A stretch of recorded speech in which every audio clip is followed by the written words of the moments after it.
உயிர்த்தெழுந்த இயேசு கிறிஸ்துவின் வல்லமை ஊழியங்கள் வழங்கும் வசனப் பெட்டகம். இயேசுவே கர்த்தர். இயேசுவையே தேவன் ஆண்டவரும் கிறிஸ்துவுமாக்கினார். இயேசுவே ராஜாதி ராஜா, கர்த்தாதி கர்த்தா. கிறிஸ்துவே மரித்தோர் மேலும் ஜீவனுள்ளோர் மேலும் ஆண்டவர். கிறிஸ்துவே போதகரும் ஆண்டவருமாயிருக்கிறார். வசனப் பெட்டகத்தின் இன்றைய தின கருப்பொருள் நித்திய ஜீவன். Eternal life. Eternal life traditionally refers to continued life after death.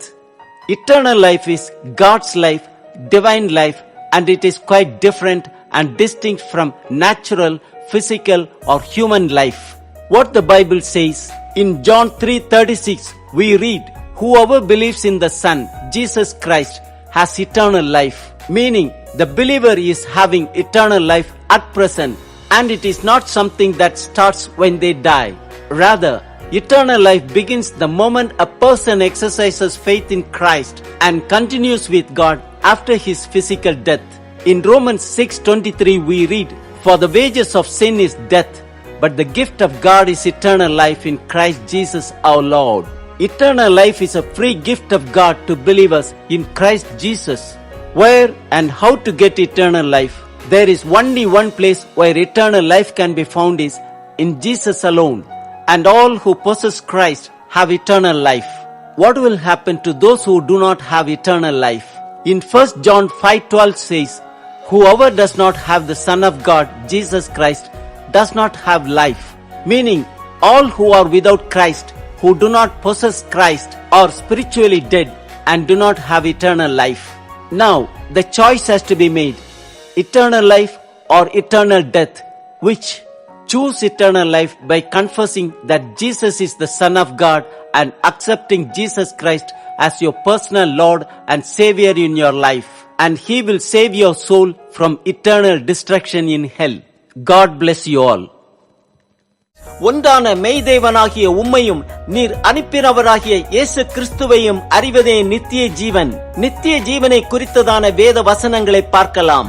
நீதிமொழிகள் 8:35 வாசிக்கிறோம், "என்னை கண்டடைகிறவன் ஜீவனை கண்டடைகிறான், கர்த்தரிடத்தில் தயவையும் பெறுவான்." மத்தேயு 7:13-14 வாசிக்கிறோம், "இடுக்கமான வாசல் வழியாய் உட்பிரவேசியுங்கள், கேட்டுக்கு போகிற வாசல் விரிவும் வழி விசாலமுமாயிருக்கிறது, அதன் வழியாய் பிரவேசிக்கிறவர்கள் அநேகர். ஜீவனுக்கு போகிற வாசல் இடுக்கமும் வழி நெருக்கமுமாயிருக்கிறது, அதை கண்டுபிடிக்கிறவர்கள் சிலர்." மத்தேயு 10:39 வாசிக்கிறோம், "தன் ஜீவனை காக்கிறவன் அதை இழந்து போவான், என் நிமித்தம் தன் ஜீவனை இழந்து போகிறவன் அதை காப்பான்."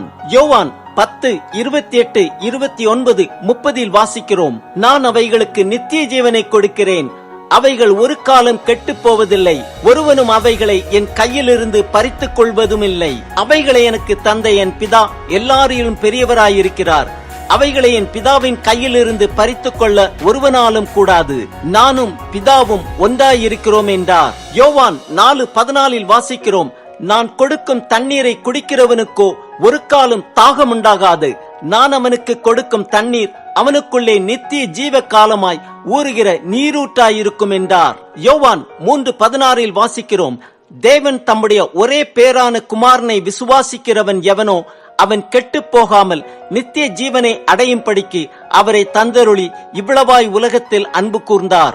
ரோமர் 5:21 வாசிக்கிறோம், "ஆதலால் பாவம் மரணத்துக்கு ஏதுவாக ஆண்டு கொண்டது போல கிருபையானது நம்முடைய கர்த்தராகிய இயேசு கிறிஸ்துவின் மூலமாய் நீதியினாலே நித்திய ஜீவனுக்கு ஏதுவாக ஆண்டு கொண்டது." ரோமர் 6:23 வாசிக்கிறோம், "பாவத்தின் சம்பளம் மரணம், தேவனுடைய கிருபை வரமோ நம்முடைய கர்த்தராகிய இயேசு கிறிஸ்துவினால் உண்டான நித்திய ஜீவன்." 2 கொரிந்தியர் 4:17-18 வாசிக்கிறோம், "மேலும் காணப்படுகிறவைகளை அல்ல, காணப்படாதவைகளையே நோக்கி இருக்கிற நமக்கு அதி சீக்கிரத்தில் நீங்கும் லேசான நம்முடைய உபத்திரவம் மிகவும் அதிகமான நித்திய கன மகிமையை உண்டாக்குகிறது. ஏனெனில் காணப்படுகிறவைகள் அநித்தியமானவைகள், காணப்படாதவைகளோ நித்தியமானவைகள்." கலாத்தியர் 6:8 வாசிக்கிறோம், "தன் மாம்சத்திற்கென்று விதைக்கிறவன் மாம்சத்தினால் அழிவை அறுப்பான், ஆவிக்கென்று விதைக்கிறவன் ஆவியினாலே நித்திய ஜீவனை அறுப்பான். 1 தீமோத்தேயு 6:12 வாசிக்கிறோம், விசுவாசத்தின் நல்ல போராட்டத்தை போராடு, நித்திய ஜீவனை பற்றிக்கொள், அதற்காகவே நீ அழைக்கப்பட்டாய், அநேக சாட்சிகளுக்கு முன்பாக நல்ல அறிக்கை பண்ணினவனுமாயிருக்கிறாய்.